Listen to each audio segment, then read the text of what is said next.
I have you loud and clear. Hello. Welcome. Science. And that is to say, physics, Medicine. nature, or Space. Time. The brain. Life. The universe. Hello, this week from skincare to going under the knife, we're lifting the lid on the science of looking good. Plus in the news, a DNA repair kit that can fix genetic diseases, and a UK project launches to clean up 7,000 tonnes of space junk. I'm Katie Haler. And I'm Chris Smith, and this is The Naked Scientist. The Naked Scientist podcast is powered by ukfast.co.uk.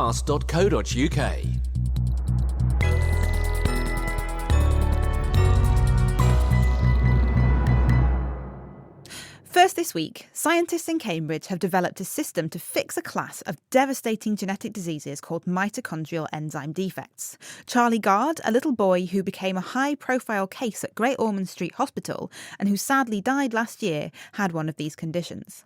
They occur when structures called mitochondria, which supply our cells with energy, don't function properly. This happens because some of the mitochondria, which contain their own small piece of DNA, carry genetic changes or mutations that prevent them from working properly. But now, there might be a way to fix the problem. Payam Gamage from the Medical Research Council's Laboratory of Molecular Biology has developed a gene editing system that knocks out selectively the defective mitochondria so they're replaced by healthy, working ones. Severe mitochondrial diseases are likely to result in the patient not often leaving the hospital. Serious mobility problems, they'll likely have cognitive difficulties requiring round-the-clock care most of the time. And life can really be very, very difficult. And in slightly less severe cases, being wheelchair-bound and struggling to live an independent life. We aimed to develop a system that would enable us to target the mutated mitochondrial DNA and take that percentage down from, say, 90% mutated down to 50% mutated, then hopefully someone who did have clinical disease no longer has it anymore. So you're talking about editing someone's genes? We're talking about selectively removing one entire subpopulation, yeah. So how on earth do you do that? We took some genome engineering tools, which have been developed in a different form for different purposes, zinc finger nucleases to be precise. And what these things do is allow you to target specific portions of DNA and cut it. If you cut the mitochondrial genome, it gets degraded. And so if you can selectively cut the versions of the mitochondrial genome that have a mutation, then you selectively remove them from the total pool. And so hopefully you change the percentage of mutated versus healthy. We created these zinc fingers that would be specific to the mutation in this particular mouse that has a relatively mild form of mitochondrial disease. And so it has a mutation which is very similar to a human mutation. We tested it in mouse cells to see if we could alter this ratio of mutated to unmutated, and then we put it into the mouse. So injecting into the bloodstream the genetic instructions for these zinc fingers using a harmless virus that's been repurposed for this kind of thing. And this virus really, really likes to be taken up by heart cells, predominantly. We measured the levels of healthy mitochondrial DNA versus mutant, starting from about 70% and going down to about 35. So that's well below the level at which people would show symptoms. Yes, so well below the threshold. Cells generally like to maintain a total number of mitochondrial DNA molecules, so say it's 1,000. If we've removed, say, 20% of them or 30% of them, what will happen is the remainder will be replicated. And so you're basically, every time you remove one molecule, you're increasing the chance that it will be replaced by a healthy one. How far are you away from doing this in humans? The beauty of this approach is that it's generalizable, right? So every time we want to target a new mutation, all we have to do is re-engineer the parts that bind DNA and then it'll work. That will take us a certain period of time, a few months perhaps, to design some new ones to human mutations, and then to get ourselves into a position to be performing clinical trials in humans. That could take a little bit longer. We're hoping to have something on the cards within the next year or so. Are the mutations in people who suffer from mitochondrial disease different from each other? And if so, do you have to personalise this tool for every single person that you treat? There is a pretty broad selection, of mitochondrial mutations that occur in humans and cause disease. But there are some real standout candidates that appear much more commonly than others. For example, there's one which accounts for about 30% of all mitochondrial DNA mutations in humans. So there is definitely going to be a required level of re-engineering for different people in a personalised medicine kind of approach. But a good portion of the population should be served by a handful of these therapies. You're just doing this with mitochondrial DNA. Are there any risks to the nuclear DNA? We can't find any evidence of any activity of what we've developed in the nuclear genome. We took parts of the nuclear genome that looked very, very similar to the area in the mitochondrial genome that we were targeting. And then we assessed the area around it to see if anything had changed. And in our experiments where we did this, we found absolutely no changes. In a world where you don't have an effective treatment, it's a potential silver bullet. Obviously, there's a lot of caveats that go with that, and a lot of optimization and careful testing and safety assurances. It potentially is a very, very big step change for people who suffer from these diseases. Sounds like encouraging work. That was Payam Gamage from the MRC Mitochondrial Biology Unit at Cambridge University, and that was published in the journal Nature Medicine. Now, the school term's begun here in the UK, and all over the country, kids are going back to or starting school. Now, some children have the extra challenges of learning difficulties to contend with and might have been diagnosed with conditions including attention deficit hyperactivity disorder, or ADHD, dyslexia, or an autism spectrum disorder. But how helpful are these categories for the kids who are struggling at school? Well, with the help of machine learning, Cambridge scientists have identified hundreds of children with these diagnoses, and they've identified clusters of learning difficulties that don't really map onto the diagnoses they've been given. Cognitive neuroscientist Duncan Assel led the study. So, Duncan, first of all, what was your motivation for doing this? Why did you decide to go down this path? Well, many children struggle with learning. So there's disorders like ADHD, which you've mentioned. So prevalence rates for those kinds of things vary from, say, 3 to 8%. But actually, the proportion of children who struggle to learn is much higher than that. In government statistics, around 30% of kids don't meet their age-expected levels by the end of primary school. And we're really interested in what are the underlying causes or the underlying roots to being a struggling learner. And the way that you would normally study that would be to choose a group of kids that you're interested in, say kids with ADHD, and you would compare them to all the kids who don't. But we began to think that there were some real problems with relying solely on that approach. And the first one is that it assumes that all the children who have the same diagnostic label are all the same as each other. And you're genuinely comparing apples with apples. Yeah, and we're not so sure that's true. Yeah. So who did you recruit then? Well, we set up a centre which we called the Centre for Attention, Learning and Memory. And to that centre, professionals in education and in clinical services could refer children to us that they thought were struggling. They didn't have to have a diagnosis, but they could. Or they could have multiple diagnoses. They just had to be struggling in the areas of attention, learning or memory, so intentionally generic. And how did you study them? So each family would visit us, and the team of research assistants and PhD students would spend several hours doing different kinds of cognitive assessment with the children. We would have behavior ratings for the parents to fill out, and most of the children would go through the MRI scanner. So you've got what their performance is like, as in their track record, what their performance is like in your tests, and a brain scan to go with, and what you then marry all that information, or at least you're asking a computer to marry all this information together and look for common ground or differences between them.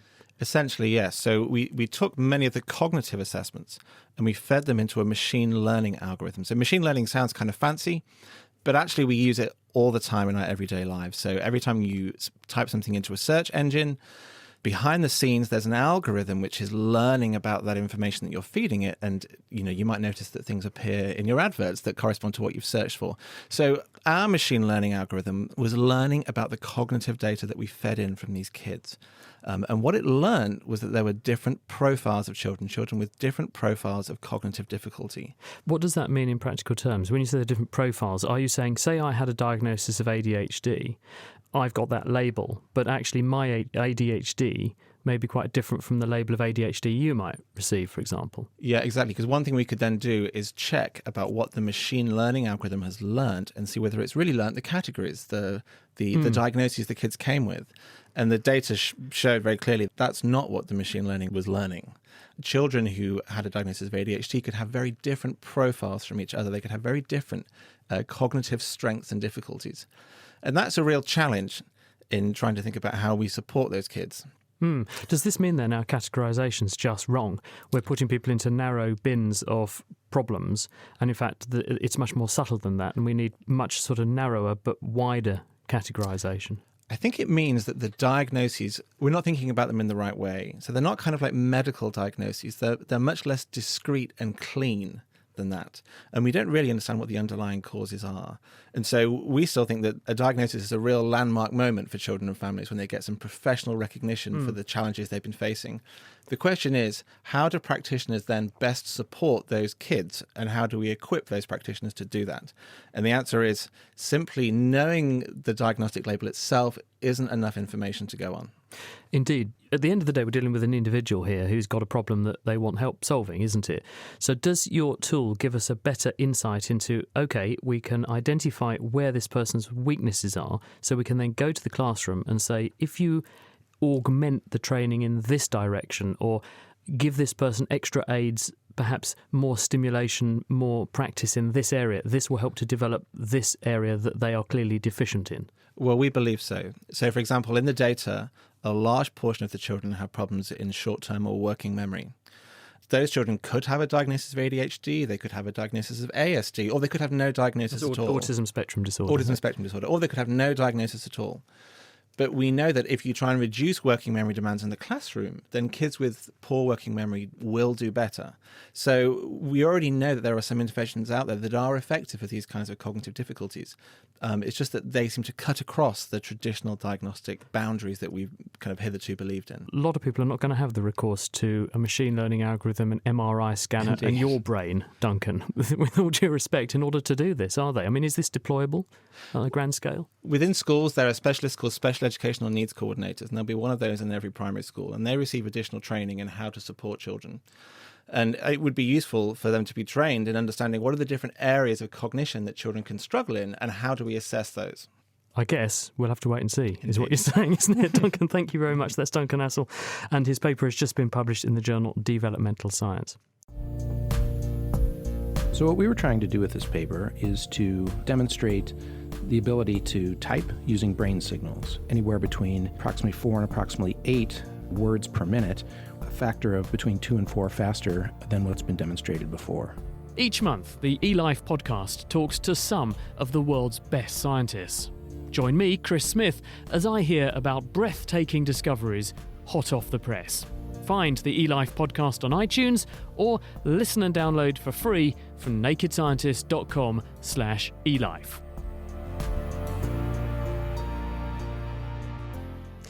Still to come, the tech that will tell you when you've had enough sun exposure for one day, and can breast implants cause cancer?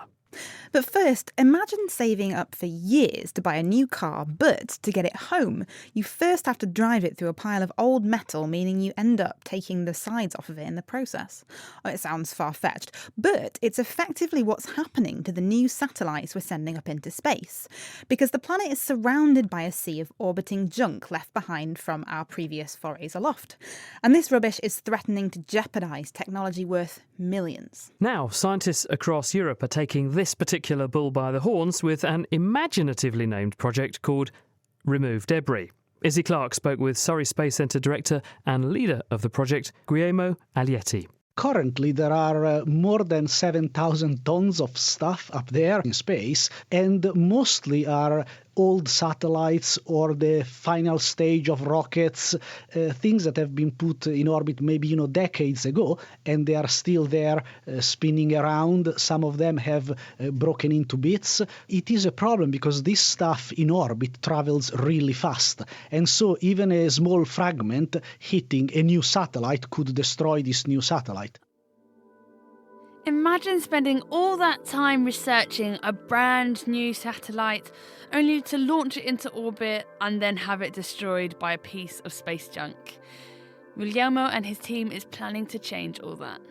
Well, what we have done with our partner is to put together a consortium to demonstrate the technologies that can be used to remove some of this debris, and the project has been sponsored by the European Commission. The kind of technologies that we are going to demonstrate are relatively simple technologies, if you want. One is a net. So the idea is to capture your piece of debris with a net, and this net that envelop the object, and then you can drag it down. Another technology that we are going to demonstrate in a few months is a harpoon. So also here is a similar thing. So with the harpoon, you try to capture your object, and then you will pull it down until it burns into the atmosphere. Okay, so you've just done this first test. So talk me through it. How did it work? Okay, everything went very well. So from the main satellite, which is the size of an old television set, we have released our artificial target. It's maybe the size of a loaf of bread, to give people an idea. Then this has inflated the structure to be much bigger, so it is more representative of a real piece of debris. Then from the main satellite, we have launched the net that has captured our little debris with its inflatable structure and has completely enveloped our debris, and so now is going to deorbit with it and burn into the atmosphere. How is all of this controlled? How would your device know where to capture this piece of debris?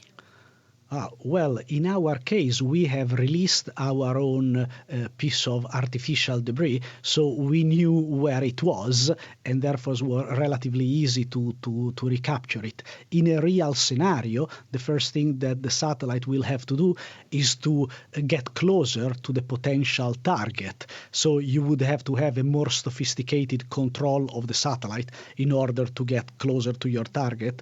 Therefore, you can capture it. Another test that the Remove Debris team have scheduled is to use a camera to monitor the speed and shape of debris in order to track how a potential target moves. After that, it's over to trying a harpoon rather than a net to capture this junk. But how does it all then get destroyed? The idea is that we are going to lower the orbit so this junk can burn into the upper atmosphere. And normally our satellites are designed in a way that they can burn completely in the higher atmosphere. However, you would try to do these maneuvers maybe over the ocean, so even in the unlucky case that the little part of your satellite maybe doesn't burn completely, the potential fragment then drops into the ocean rather than in an area where maybe there is a higher density of inhabitants. Rather than trying to scoop up every bit of space junk, this debris harvesting device will aim to collect the biggest pieces of junk in space to save them from breaking up into smaller fragments and adding to the overall pile of debris in orbit. Once it has been scooped up by the net or harpoon, the Remove Debris satellite will use a giant sail to steer towards our atmosphere until the satellite and the junk in tow is all burnt up. So, what's next for the team? Now that we have shown that the technology is viable, we hope to be able to convince all the stakeholders to actually finance such a mission. What we imagine is just to do a few missions every year where people would agree beforehand what is the particular piece of debris that we are targeting, so you can go up, capture this piece of debris, and then deorbit it. This is what the kind of scenario that we have in mind.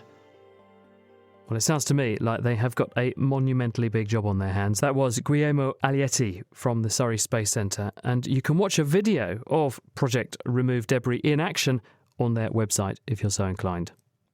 Now, basking in the warm sun is a luxury that many of us love, and it's also good for you, up to a point, because the ultraviolet rays in sunlight produce the bone-boosting hormone vitamin D in your skin. But too much UV causes sunburn, skin aging and wrinkles, and it's a major risk factor for skin cancer, rates of which have more than doubled in recent decades. Now scientists from Australia have come to the rescue with a wearable sensor that you can pop on your wrist. It goes blue when you're past the safe daily sun limit for your skin type. Inventor Vipul Bansal told Tamsin Bell how it works. UV is invisible and UV is not hot, so you can't feel UV. And the heat that we feel in the sun is because of infrared rays, it's not because of UV. We are trying to make UV sensors in the form of wearable sensors which change color when you go in the sun. This ink can interact with the UV light and then become blue. So once our sensor becomes blue, we know that we have to go inside? Yes, and this ink can give a warning signal. Now it's time for you to go back in. And how does this work? What chemicals are involved? So there are two main chemicals in this ink. We call it an invisible ink because it's initially colorless. There's a chemical called polyoxomalate. It's a big molecule, a lot of phosphorus, oxygen. The second component in the ink is lactic acid, a common chemical which is present in yogurt. So when we mix these two components together and we shine in this ink with the UV light, then lactic acid molecules can give electrons to the other molecule. When this happens, polyoxomalate becomes blue in color, and that's what we see. What about different skin types or UV tolerance? How does this take that into account? We have 6 different types of skin. Could be a very fair skin to a very dark skin. Now the UV requirements and the tolerance of these skin types are very, very different. A very fair skin cannot tolerate a huge amount of UV. If we look at a dark skin, it can tolerate a reasonably large amount of UV. Which means that we need to have personalized sensors for different skin colors. So a sensor that would be for a very fair skin, it should develop color very, very fast. On the other hand, the color should develop slowly in case of a darker skin, so a person can stay in the UV for a longer period of time. I'm a bit of a sun worshipper. Is this sensor going to tell me that I have to stop sitting in the sun really quickly? A lot of us love sun and we cannot really avoid exposure to sun. We are recommended to use sunscreen with a high SPF number to reduce the amount of UV that is reaching to your skin. When you're applying the sunscreen on your skin, you can also apply it on the sensor. It will also reduce the amount of UV that reaches to the sensor, and sensor will develop slowly. So I suppose the same would apply if someone sat in the shade. Yes, that is true. We call it a cumulative dose. So when they are in the sun, then only the sensor will work. And depending on the intensity of the sun, the sensor will either work faster or slower, and then it won't go back once you go back into the shade. So in that way, the sensor lasts for 1 day. We see a huge prospect of these sensors because the sensor can allow people to be exposed to the maximum dose possible without causing the harm. Are you planning to make these and sell them in shops, and how much would it cost? We have a very ambitious target to bring it to the market by early 2020. The retail cost would be somewhere around $1. Wow, they say you can't put a price on your health. That was Vipul Bansal, and he's based at the Royal Melbourne Institute of Technology, and you can read his paper on that sensor in the journal Nature Communications. Now, 10 years ago this month, and who could believe it was 10 years ago, the Large Hadron Collider switched on for the first time, and it began its quest to revolutionise our understanding of our universe. But how successful has it been? Adam Murphy. Under the ground, near the Swiss-French border, lies the Large Hadron Collider, or LHC, a 27-kilometre long ring, one of the largest engineering projects ever undertaken. It was built to help us unlock some of the fundamental secrets of the universe. But how does it do that? Tara Shears is a professor of particle physics at the University of Liverpool. Somebody's described it as working out how a Swiss watch works by bashing 2 really expensive ones together and trying to reconstruct what's in there from all the bits that fall out. It takes 2 beams of protons, which are hydrogen nuclei, and it circulates them in opposite directions around this ring, and it accelerates them until they've got loads of energy and until they're travelling just a few meters per second, less than the speed of light. And then those beams are steered to smash together at 4 points around this ring where we build our experiments. And it's what goes on when those beams crash together, which is the key to our whole investigation. Because when those proton beams smash together, what's actually going on is, for a tiny, tiny instant of time in a tiny area of space, we have so much energy that we can dissemble matter to its fundamental constituents, and we can make new fundamental constituents from that energy. And our experiments act as gigantic 3D cameras and take snapshots of the traces these particles leave behind when they zip out from the collision point and deposit their energy through all our detector material. Probably the most famous result of the LHC is the discovery of the Higgs boson, for which Francois Englert and Peter Higgs were awarded the Nobel Prize in 2013. So the Higgs boson is an absolutely integral part of the universe. Well, actually, the integral part of the universe is something called the Higgs field. It's a type of energy field which is present throughout the universe. And the reason that this is such a big deal for us is that we think it's this field and the interactions that fundamental particles have with this field as they move around the universe that gives fundamental particles their mass. which might not sound like a particularly big thing, but it's absolutely necessary for us to be able to make sense of the way particles behave, of the way the forces that govern particle behavior have their particular strengths. And this field and this particle, the Higgs boson that's associated with the field, is an absolutely integral part of our theoretical understanding of what's going on. The LHC was designed so that if the Higgs boson existed, then we should be able to see it. And indeed, back in 2012, we did see the first observation of this particle. And then ever since, we've been gathering more data. What has the discovery of the Higgs meant for science? What the discovery of the Higgs boson did for us is that it filled in the missing parts in our current understanding of matter. It's like having a jigsaw and getting those last pieces and sticking it in, and then all the pieces lock together and you've got a coherent picture that you can see it in front of you. It works. It's brilliant. You can't overstate what an important step forward that was. And the LHC's work is far from finished. As well as being constructed to try and find the Higgs boson, the LHC is really a discovery machine. Although we've been going 10 years, we've only taken about 5% of our ultimate data set. The LHC is a real long-term machine.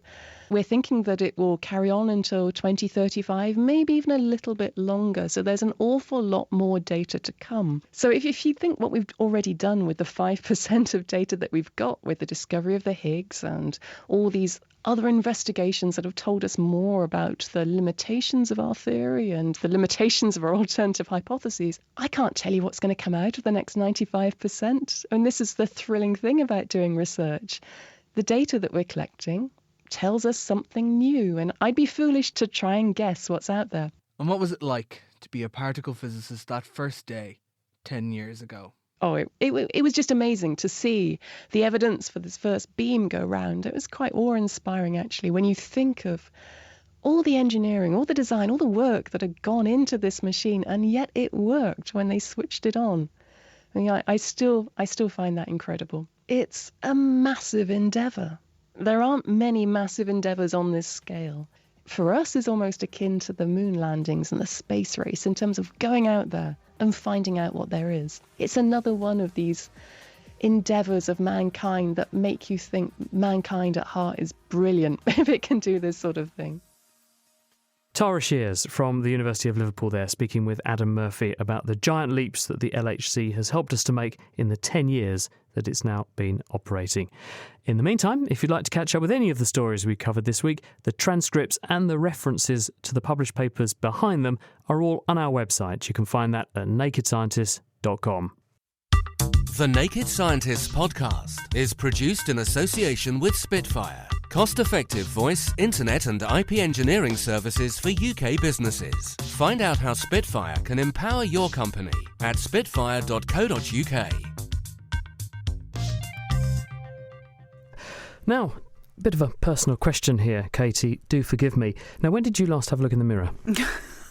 I think probably just before the start of the show. I'll try not to take that too personally. Perfect face for radio and all that.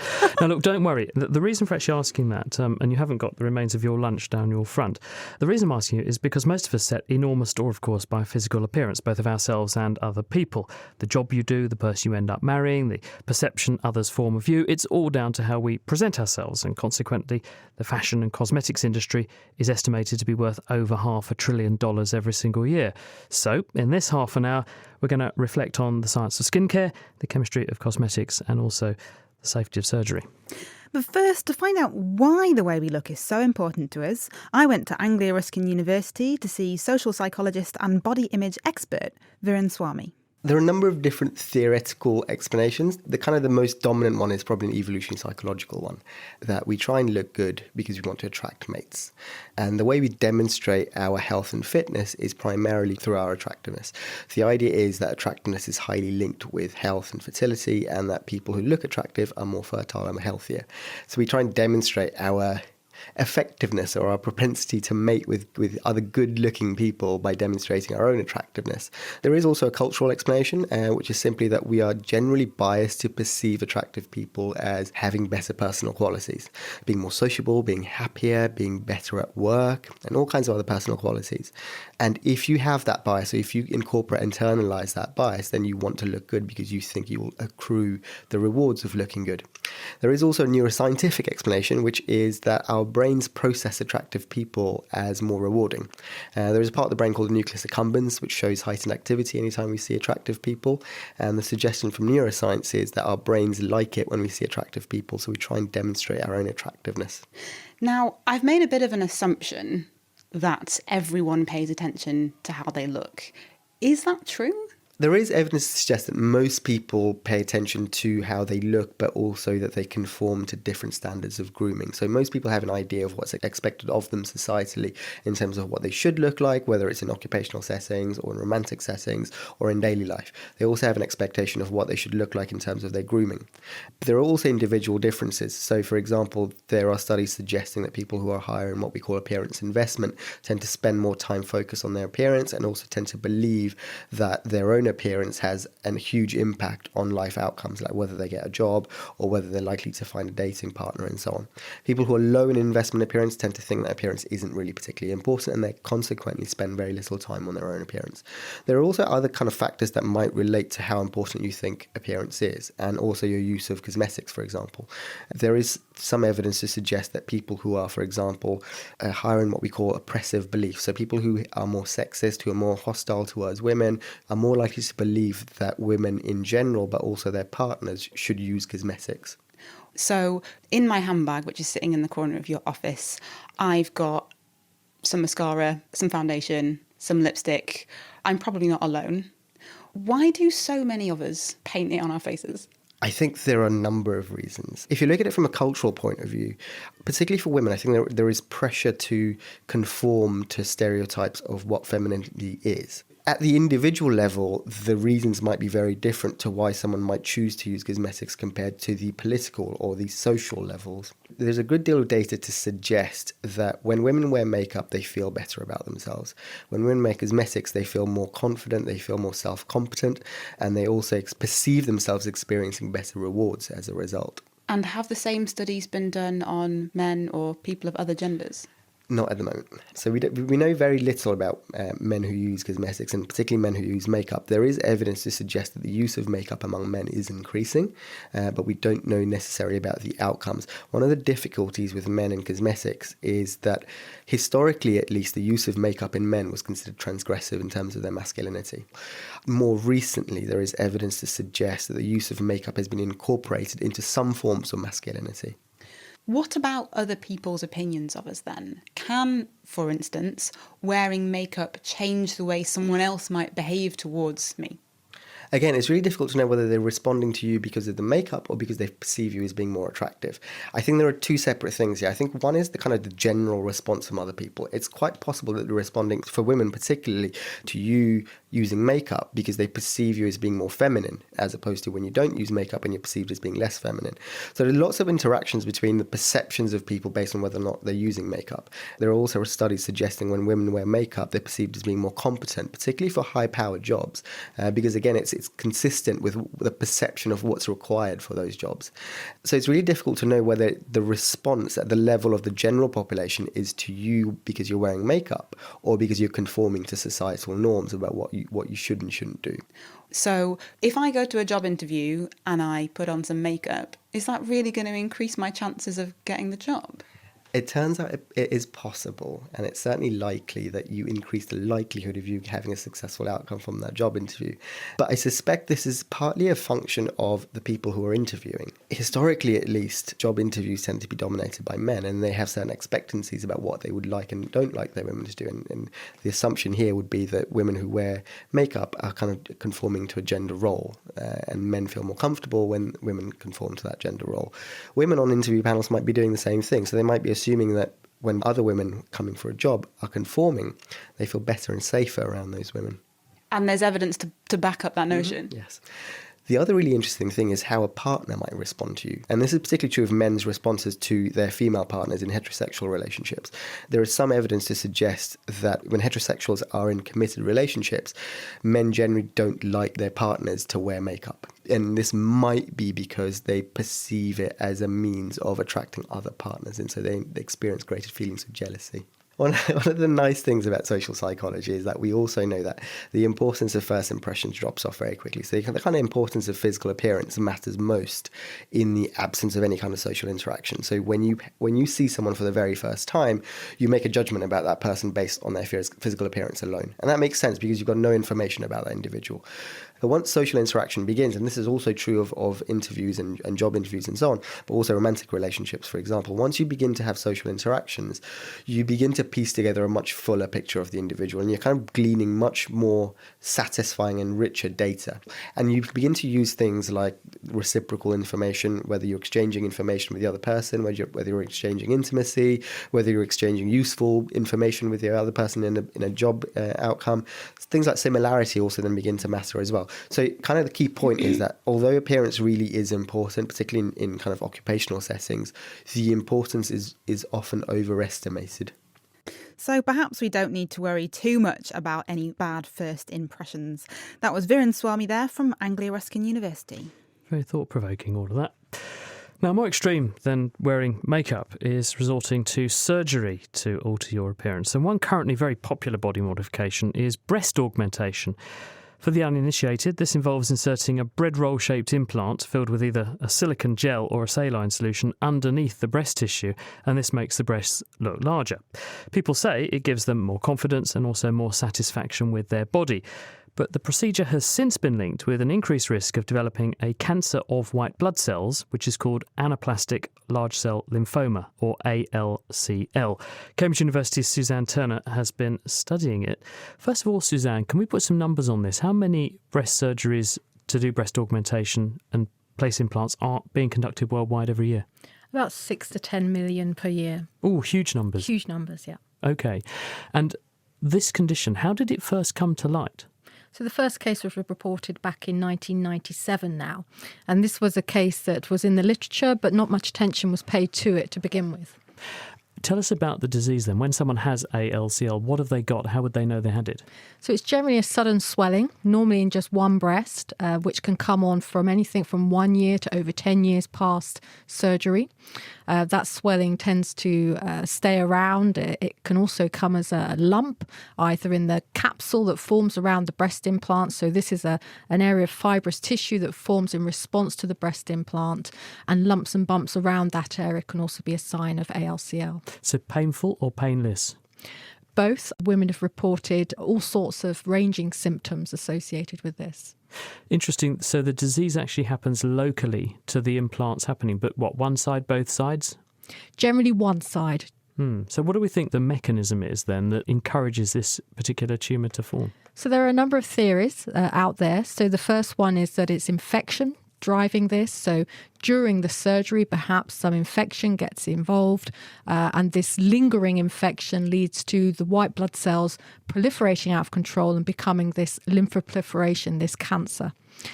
Another theory is suggesting that some women are maybe allergic to these breast implants, and this allergic response, which goes on for a long period of time, again drives these cells into proliferation. An alternative theory is that for some women, there may be an autoimmune condition that predisposes them. So it may be the case that they already have an autoimmunity, and the presence of the implants upsets the balance of white blood cells within their body. And of course, the theory we can't really discount is the breast implants themselves. And are there toxins related to those breast implants, for example, which may also be driving this form of disease? And of course, we know for many cancers, there could in some cases be driving toxic stimuli. Breast implants are made of a whole array of different chemicals that we don't really know too much about. How these are manufactured is a closely guarded secret by the companies that make them.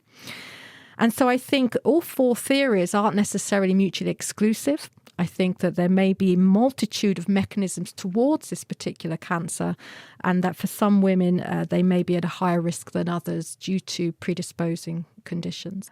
What we do know is it's mostly associated with women who have a form of implant that has a textured surface. So this is a very specific type of implant that's been introduced as a way to deal with something called capsular contracture. And this is where the fibrous capsule that forms around the breast implant can pull the skin in, forming sort of dimpling effect. So these textured implants have certainly been more commonly associated with this form of cancer. Thing is, though, we put lots of other implants into the body. People have hip replacements, other joint replacements, and other things put into various places. Do they carry the same risk? Because many of the mechanisms you've outlined do not strike me as being unique to what we do with breast implantation and breast augmentation surgery. Absolutely, yeah, you're right there. So you would expect that if it's bacterially driven and it's due to the surgical procedure in itself, that you would see these lymphomas occurring in people with all sorts of other implants. And actually you don't.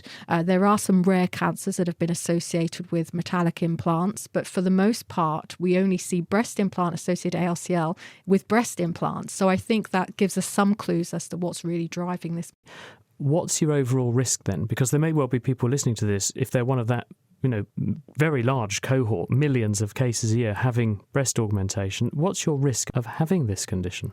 So it is rare, but the risk in the UK is currently placed at 1 in 28,000 women with breast implants. And that's data based on the number of implants that are sold. Although, of course, we don't know how many of those implants actually make it into women. Although, if you read through the literature, the rates of this disease developing range from 1 in 3,000 women with a textured implant to 1 in 30,000 women. So there's a whole array of different rates depending on where you live and which literature you read. So if you're in one of those unlucky groups who is diagnosed with this, Suzanne, what can you do about it? So the treatment is fairly straightforward for the ladies that are diagnosed very early on in the disease. So the treatment is literally removal of the breast implant and the capsule that surrounds the implant. And for the majority of these women, that's enough to put the disease into remission. However, having said that, obviously it is a surgical procedure and it's not something that anybody would enter into lightly. And at the same time, there are the implications of whether or not to have a replacement implant and whether or not that is safe. And unfortunately, we still don't really know. Some women are having smooth implants put in place of the textured implants. But I don't think that the evidence is fully out there yet that the smooth implants are any safer necessarily. Unfortunately, for some women, these cancers do develop and they do progress into something more. And for some rare women, this can be the first sign of the cancer. So I'm aware of ladies who have had masses growing into their rib cages with a very aggressive disease that needs chemotherapy. So it can be a very aggressive, nasty disease. And there have been about 16 deaths reported worldwide. So it's not something that should be looked upon too lightly. Do you think, on the balance of it, that actually the ends justify the means? Do you think we should still be allowing people to have breast implants, given that they are effectively taking a risk? It's not just a 1 in a million chance. These numbers are quite high, the risk that you've been saying of this happening. It's very much a personal choice. And I think at the heart of it all is that women should be able to make an informed decision. And up until a few years ago, that was not the case. Women were not being told that this was a risk. So now we do know that it is a risk. It's very important that plastic surgeons convey this risk to ladies before they make the decision as to whether or not to have implants. Suzanne, thank you very much. That's Suzanne Turner from the University of Cambridge.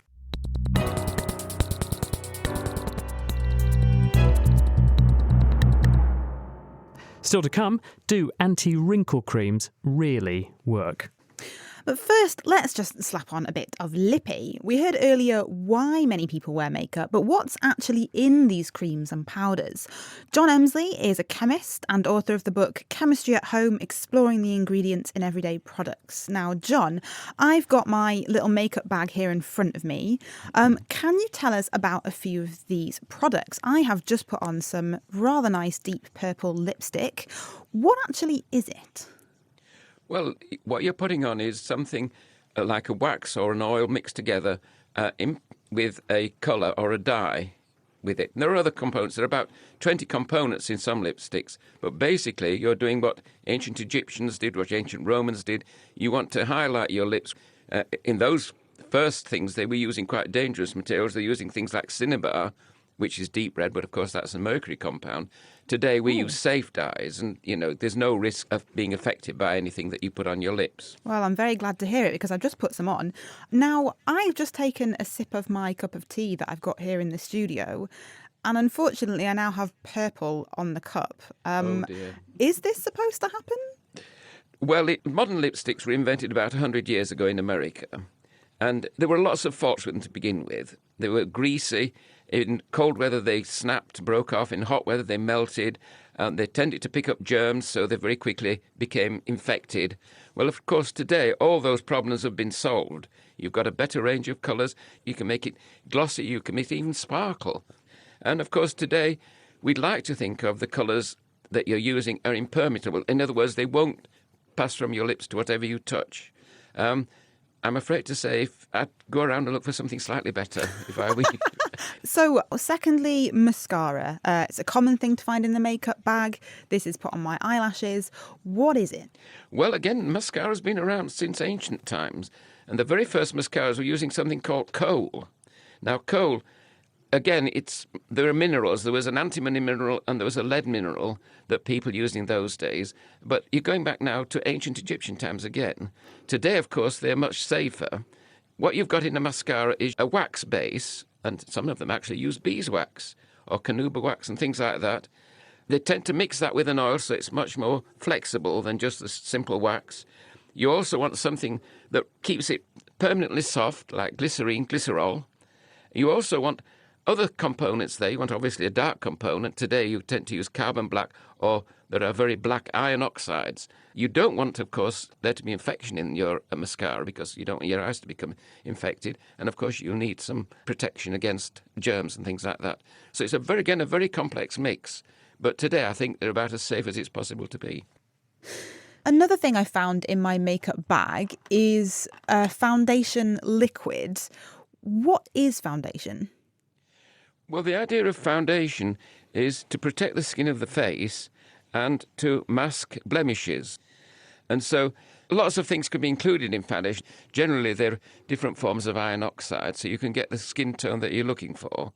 Very often you want to put a silicone layer on your skin because that protects it. It prevents water being absorbed from the skin, so the skin remains slightly plumper. And, of course, it protects the skin against outside influences. So it's a protective layer and it's a disguise. That's basically what a foundation is. So, John, now we're in 2018 and a lot of people wear foundation, but I'm guessing people have done this throughout history. So as far as we know, when did people first start wearing foundation and how has it changed over time? Again, we can trace that back to ancient times, mainly upper class women who used it. They didn't want their skin to appear rugged. If you were an ordinary person, you worked outside a lot, then of course you'd be exposed to UV, your skin would begin to look aged. You didn't want to show you were such a person, so you wanted a lighter skin, and very often what they were applying to their skin was very light pigments. Sometimes they even used arsenic trioxide, which was known as white arsenic in those days, and I believe Queen Elizabeth I was very partial to having her skin looking very white, as proof that she was the upper-class woman of the time. Arsenic on the surface of skin is not a threat. I mean, it does, of course, if it gets into your body, but even on the tiny amounts that you might have absorbed, it wouldn't do anything dangerous. And then, of course, sometimes, if you took a little arsenic into your body, then you get a red blush forming on your cheeks. And again, that was something that women took arsenic for at one time. Oh dear. Okay, well, I'm certainly not going to be doing that now. A slightly different one, John, but what about deodorant, antiperspirant? It's a cosmetic of sorts if we think about it trying to make us smell nice. What actually are these kind of sprays or roll-ons? It can prevent the bacteria that are producing these odours if you block the pores of your skin in the armpits, which, of course, where a lot of the sweat is produced. And so you spray on something that will block them. Once of a day it was aluminium salt, but that fell out of favour. Now it can often be a zirconium salt. You block those pores, you won't produce as much sweat, and so you can go off for the evening not smelling like a male, if you know what I mean. I'm sorry. Oh, dear. Okay. Blocking these pores, is it a good idea? Is it safe? I mean, it wouldn't be safe if you tried to do it to all over your body. I mean, there are people who've painted their body and died very quickly because you blocked every pore. But it's just these very profuse sweating glands under your arms that then produce these bacteria, and then, of course, they give off very often sulphur-based smells, which are quite strong, and that awful sweaty odour. If you're going out for the evening, you're going to mix with people. You don't want people coming up to you and then backing away thinking, oh, God, what a pong. You want to give off a lovely come-hither smell, don't you? Of course, for women, it's just as important to do this as well. And the other thing about deodorants, of course, is you can try and kill the bacteria that are causing it. But again, some of the, like triclosan, some of the very powerful antibacterial agents are now frowned upon. And so perhaps it's best just to keep, shower every day and remain as fresh as you can. Thanks very much, John. We're going to have to leave it there. John Emsley. Well, that's the chemistry of what we're slapping on our skin. But what about the skin itself? And are these various potions and lotions that bedeck our bathroom shelves actually any good? And do they do us any good? Well, dermatologist Jane Sterling's from Addenbrooke's Hospital, and she can hopefully answer these questions for us. But first of all, Jane, in order to understand the effect on skin, we have to understand what skin is. So what is skin? Well, skin, of course, is the covering to all our bodies, with a slightly modified version over the front of the eye and the mouth. The two important layers of the skin, there's the epidermis, a wonderful self-renewing, very thin surface that's continually being made from below and continually lost from the surface. And below that is the dermis. That's the stretchy but sort of padding layer just beneath. And then, of course, we go down to fat and muscle. So our skin is a self-renewing surface. It protects us from the outside and it keeps the inside. One statistic I read was we lose something like 40 or 50,000 skin cells every second. Does that sound about right? We certainly lose a lot, and most people don't realise that household dust is mainly skin that's been shed. As we're walking around through our homes, right. you're breathing yourself and your housemates in, isn't that true? That is true. So when the skin is young and youthful, like yours and mine, why is it different from someone who's got all craggy and needs loads of lipstick like Katie? No, I'm just kidding, Katie. You're not all wrinkly and leathery, but okay. Someone who's gone a bit ancient. Why is there that difference? As we all get more ancient, we will all get more wrinkly, and our skin will be soft and less vibrant looking. It's just what happens. So we lose some thickness to our skin as we get older. We get drier because our grease glands stop working quite so well. So we look a bit duller and definitely saggier. If you pinch the back of your hand, for example, I remember doing this on my daughter earlier. You just sort of raise the skin up like a tent. Yep. It immediately pings back in her, but in me, it takes the return time, the relaxed time is a few seconds. That's right. So why is that different? That's your dermis that isn't. It hasn't got as much collagen and elastin in as it did when you were younger. And why is that? That's a natural ageing process, but that's magnified by the effects of the sun. So that's one of the major effects of having a lot of sun exposure is we get collagen damage, and as we get older, both collagen and elastin aren't produced as much. So when I go to a supermarket or a chemist or something and buy an anti-aging cream or something to make me look a bit younger, how do those things work? If they work. Yeah, I mean, they're I suppose they're defying the eye, potentially, aren't they? But is it defying the eye, or is it actually doing something physically to the skin? Well, they'll do certain things, like every cream, they'll keep moisture in the skin, so they'll stop your skin looking dried up, and it'll stop it drying up quite so much as the day goes on. They might have a little bit of a shine to them, of course, if they contain greasy things. So that dull look that can make you look older, you can lose that. But the creams that are put forward as anti-aging creams, there's a bit of a debate as to how well they work, because they really need to get down into the dermis to do something to that collagen and elastin. And they don't do that as well on actual skin as they do in cell culture, for instance. So the only constituent of anti-aging creams that really has good evidence behind it are the retinoids, retinol. They're vitamin A-like chemicals, aren't they? That's right, similar to vitamin A. But put on the surface, they do seem to go deep enough to produce a measurable effect on wrinkles. And what is that effect? Are they encouraging the skin to make more elastic tissue, make more collagen? To make more collagen, yes. And that irons out the wrinkles a bit? Yes, but of course it'll really only work when you're using it, and the tests that are used to measure wrinkles are pretty detailed. So whether you would notice a huge difference, probably not. You might notice a little difference to the end of a treatment period with it.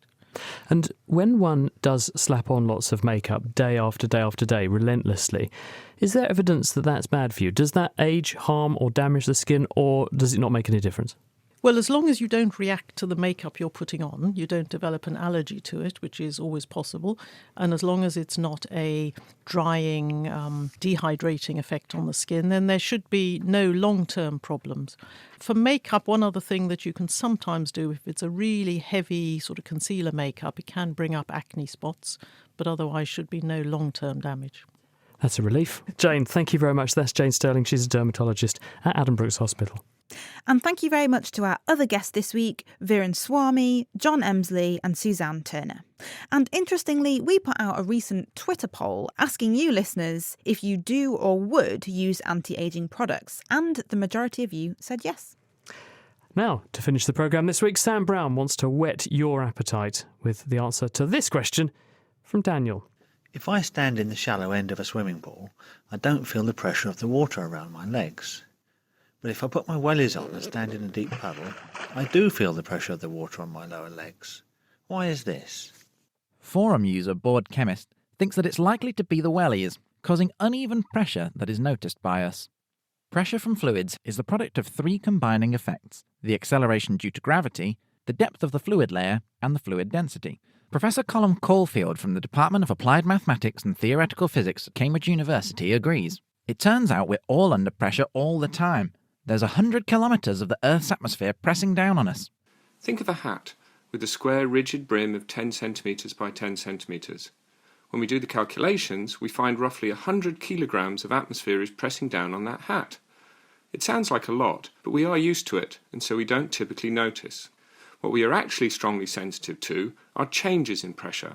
Our ears can pop when we go up a hill, and we can experience discomfort as a plane lands and pressure equalises. To answer our question from Daniel, there are three key points we must keep in mind. Firstly, water is much denser than air, so pressure changes more rapidly with depth. Just 10 metres depth of water exerts a pressure roughly equivalent to the entire atmosphere. That explains why submarines need to be sturdily built. Secondly, when you wear Wellington boots, they hopefully keep you dry, and so there is always a layer of air around your legs and feet. Anywhere that there is air in contact with skin, the skin will be feeling atmospheric pressure. Finally, Wellington boots are flexible and so can be affected and bend due to differences of pressure on the inside and outside. So, with bare legs in water, the water pressure is felt uniformly around the skin. The pressure variation is down the leg and is gradual, and so you don't notice anything, except perhaps where your legs break the surface. Now consider the way that pressure changes around the boot. Over the depth of the puddle, it changes much more rapidly in the water outside than the air inside.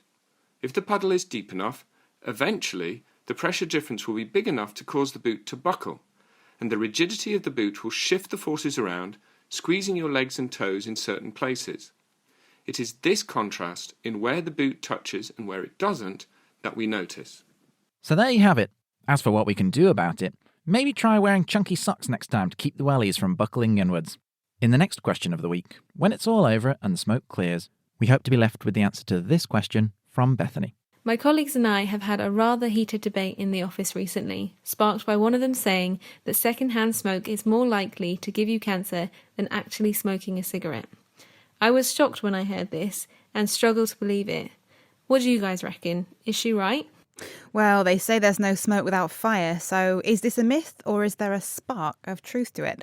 Send us your thoughts to chris@thenakedscientist.com, or you can join in the debate on the forum. That's nakedscientist.com/forum. And that's all we have time for this week. Thank you to Katie for putting the programme together, and do be sure to join us next week for a Q&A show. We've got 4 brilliant minds who'll be coming in to answer the questions that you've been sending in. Speaking of which, if there's something you'd like to ask, why not send it to us now? It's chris@thenakedscientist.com. The Naked Scientist comes to you from Cambridge University and is supported by the EPSRC and Rolls-Royce. I'm Chris Smith, and thank you very much for listening. Goodbye.